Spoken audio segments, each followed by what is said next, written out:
Hello, welcome. Today, I want to talk about perfectionism. Um, this is something that it's just so important for creative people to have an understanding of how perfectionism may be holding us back. And I'm going to tie it into taxes, as funny as that sounds, but it really does have a relationship with your taxes and how you manage your money and how you focus your time.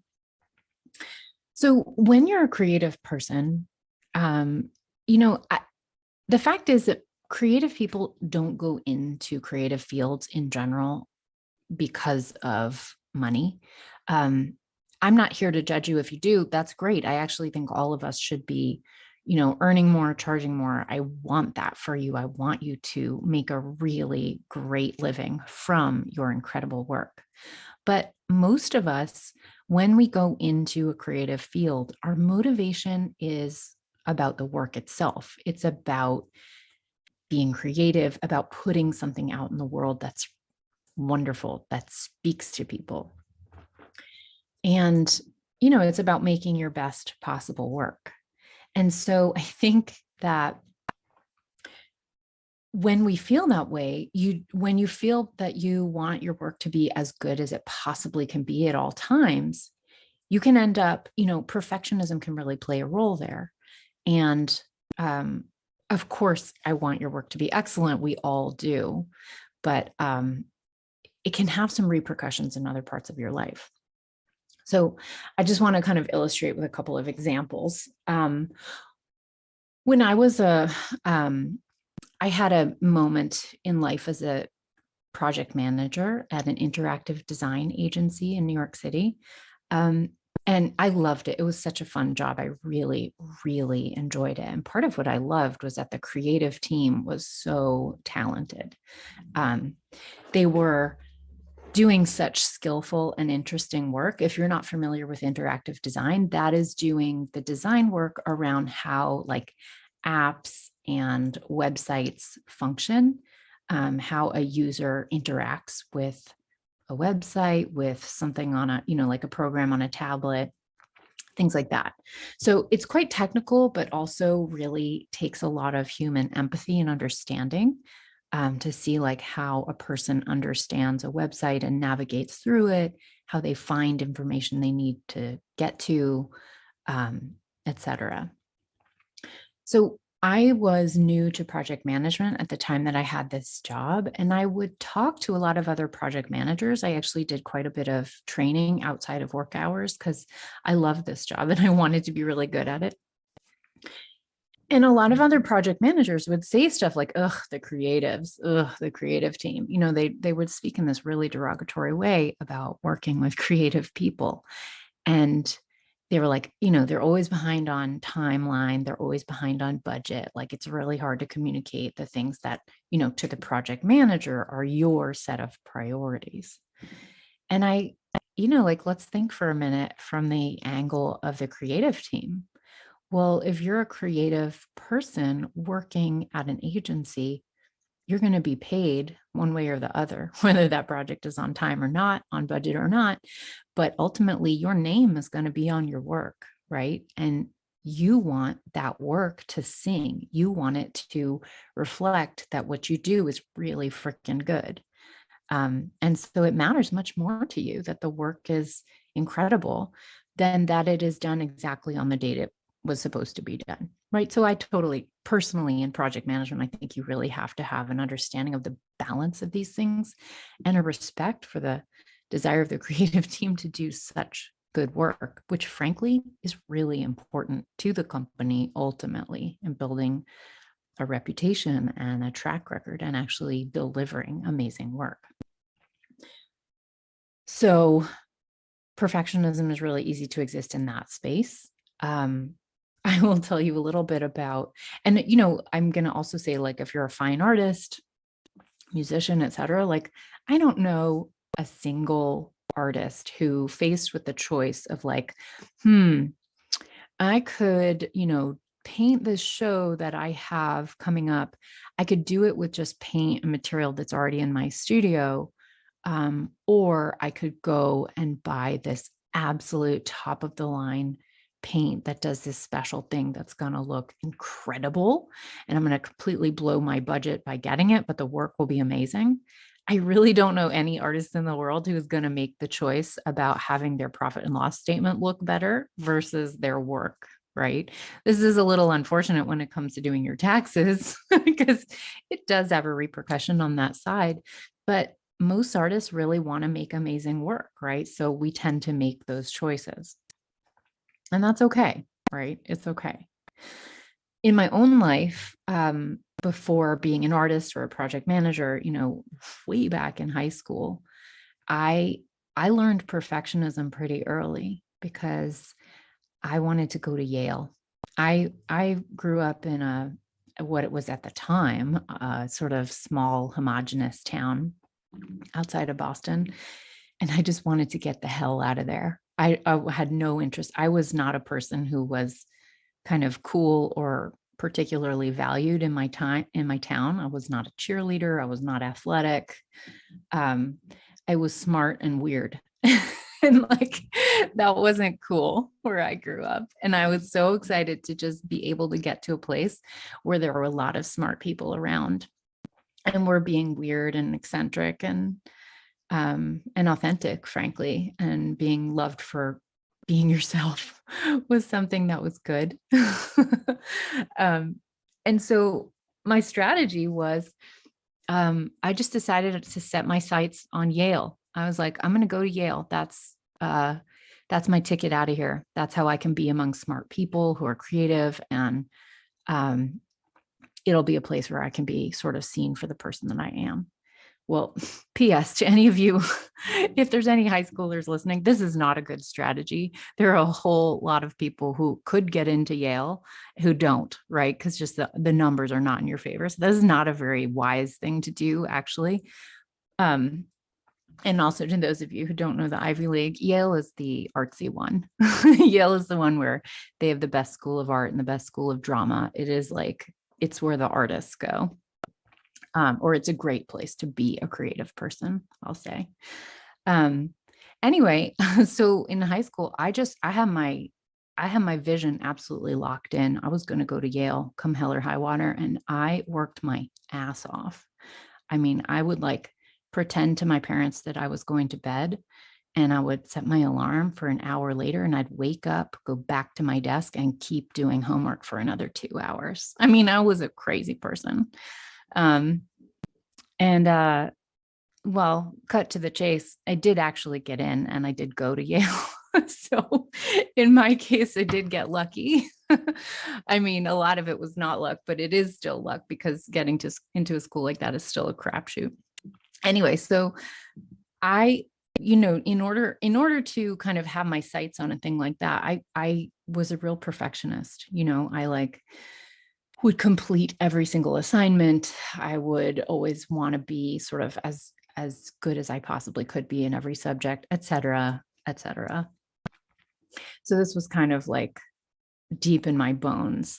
And let me just tell you that the world does reward you for this behavior. If you want to work your ass off in high school and get really, really good grades, have a great portfolio, be in competitive orchestras, there's a lot of people very happy to pat you on the back and say, good job, keep going, which is not necessarily the healthiest message to be sending to a teenager. So anyway, these things are deeply ingrained in my upbringing. I will give some credit to my mom here, who used to sit me down and say, Hannah, you don't have to work this hard. I got C's all through high school and I did fine. So don't think this was coming from my parents. It was not. But one thing, this is a little, I want to be sensitive in the way that I say this, but there was a real emotional component to my perfectionism growing up, which was, and I say this with a lot of empathy, but my father had a very stressful job. He was a partner at an architecture firm. He's an architect still to this day. And as any of you who are architects know, or if you know that world, architecture can be very stressful, especially at the partner level, because pretty much anytime the economy tanks, the firm has to lay people off. I mean, architecture is, as my father used to say, the canary in the coal mine for a bad economy. And so as a partner, he very often was in the position of having to lay off people who were really good and he loved and had been doing great work simply for economic reasons. And so, as you can imagine, that's a pretty awful, stressful position to be in. And this happened a lot. So, he was carrying a lot on his shoulders. I'm a business owner now, and I now run a very big payroll, and I see how stressful it is when payroll is going to come out of your bank account, whether you make sales or not. And so I have so much empathy for the kind of stress that he was holding. But, he would, he's a product of his era, and he would yell at me. He would yell. He would get really grouchy and sort of take out his emotions on the kids a little bit. Dad, if you're listening, I love you and I totally understand.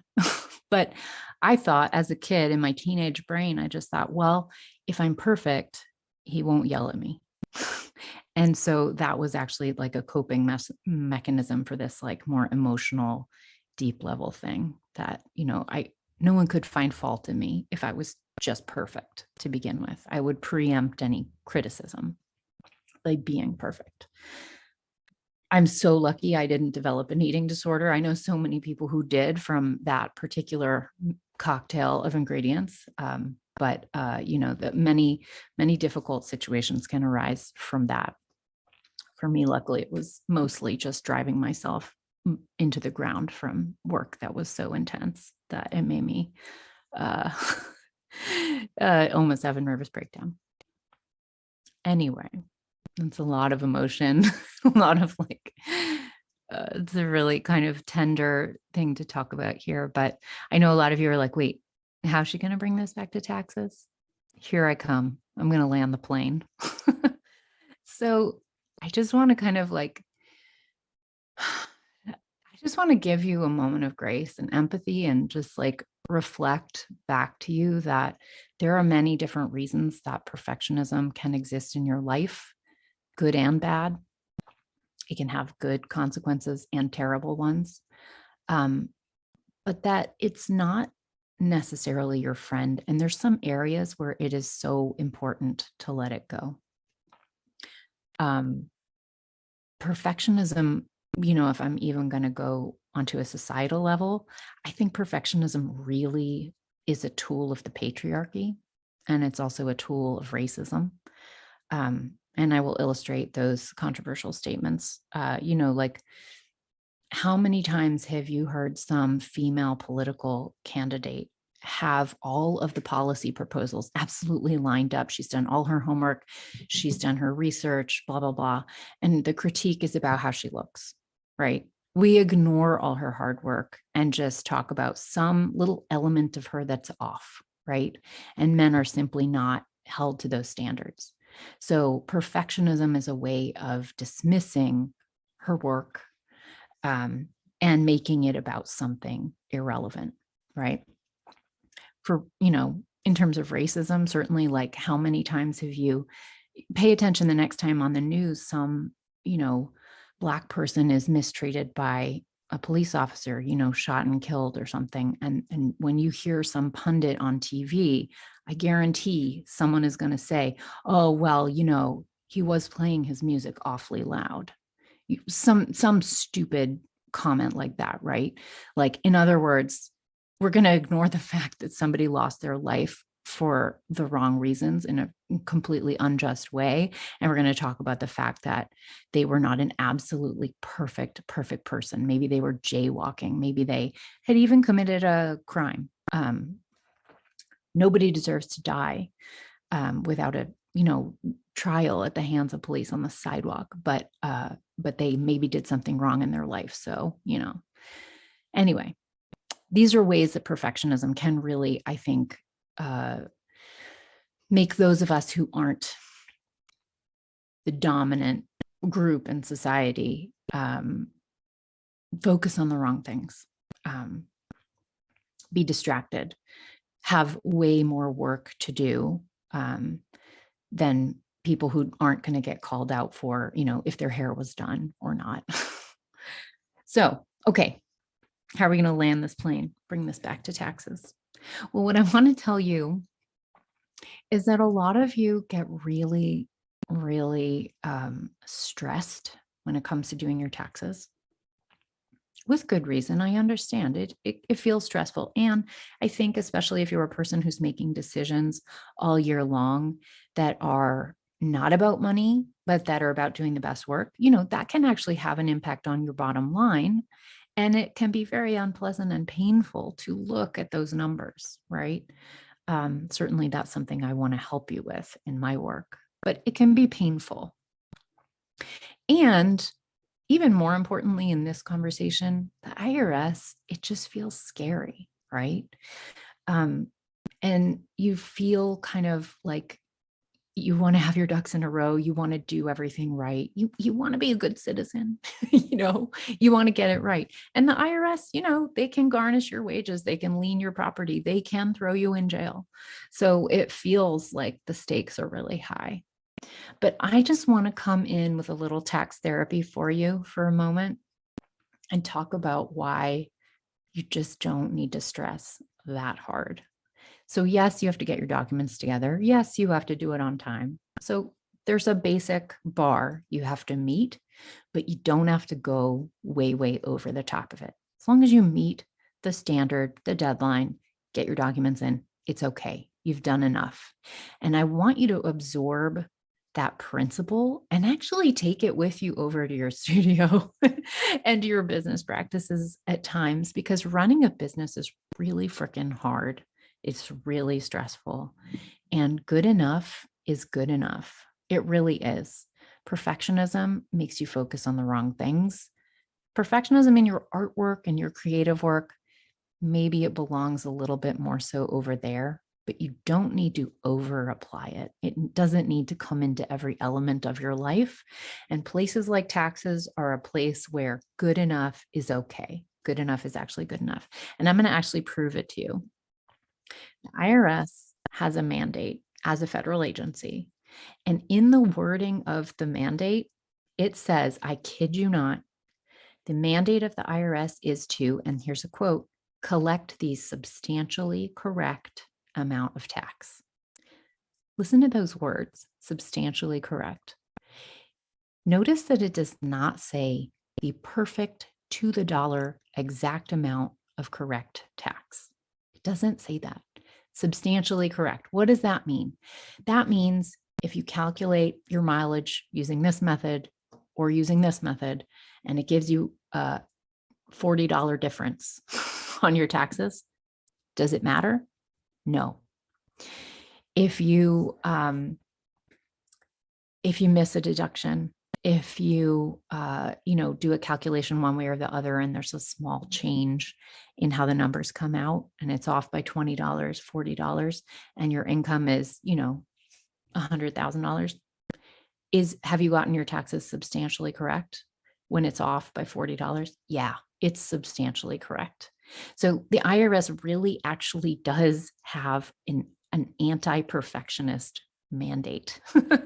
As funny as that seems, they don't want you stressing out over $20. They don't want that. What they want, what is so much more important to them, is that you meet the deadline. You get your taxes paid by April 15th.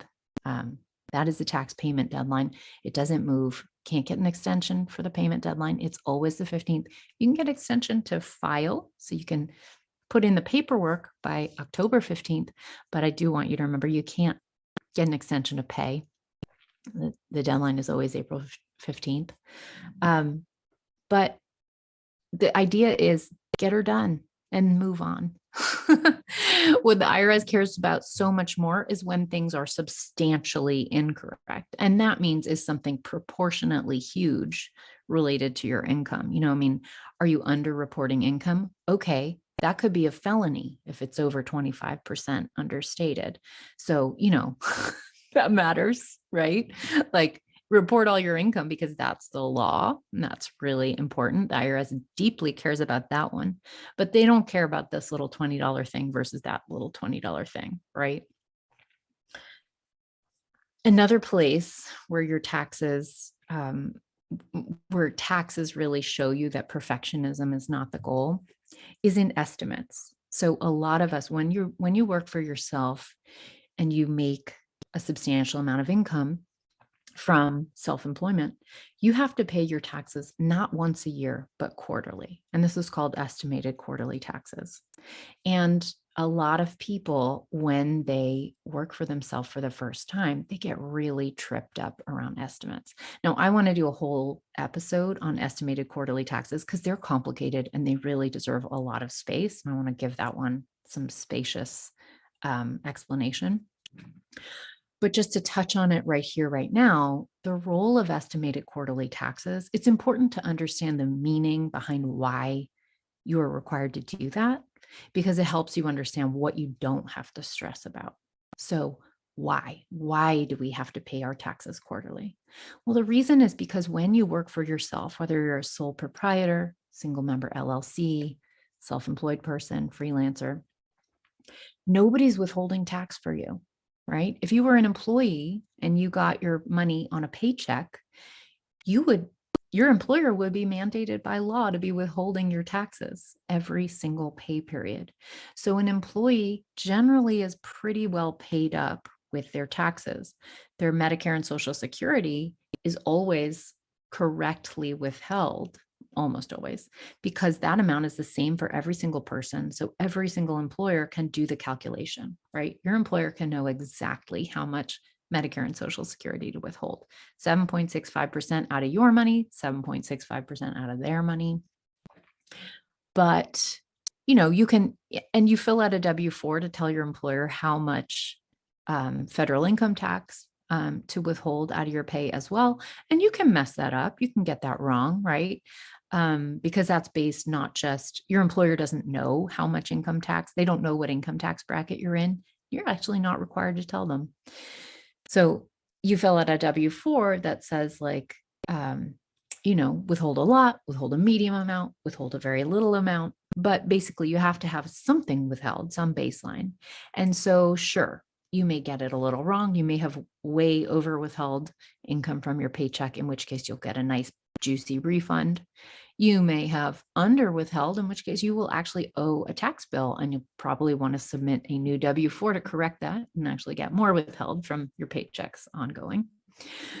But essentially, even if the number is wrong, it's close. It's somewhere in the ballpark of what tax you actually owe.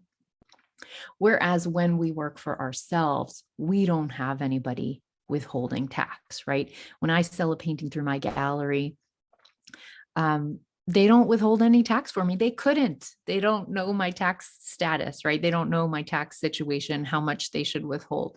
They don't know how high my expenses are, et cetera. It's on us to do the bookkeeping, to calculate our profit, which is our taxable number, when we work for ourselves. So we have a lot more admin to do. And I'm here for the support on that.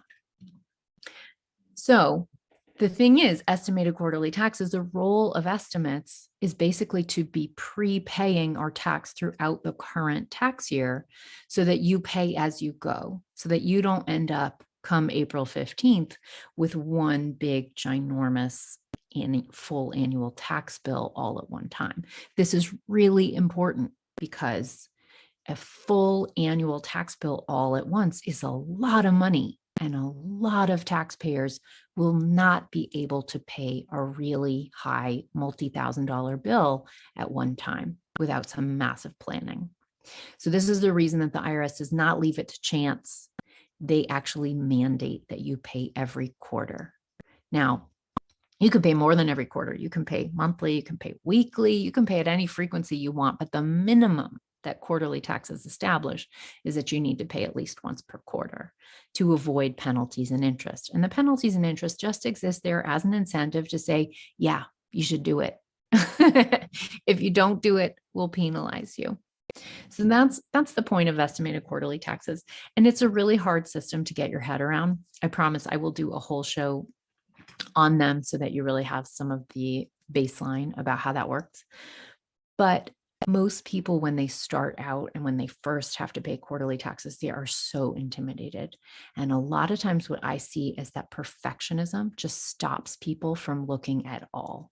It's like you have this feeling like, well, I'm not going to get it right, so I'm just going to not do anything. And you freeze. So perfectionism actually makes you do nothing.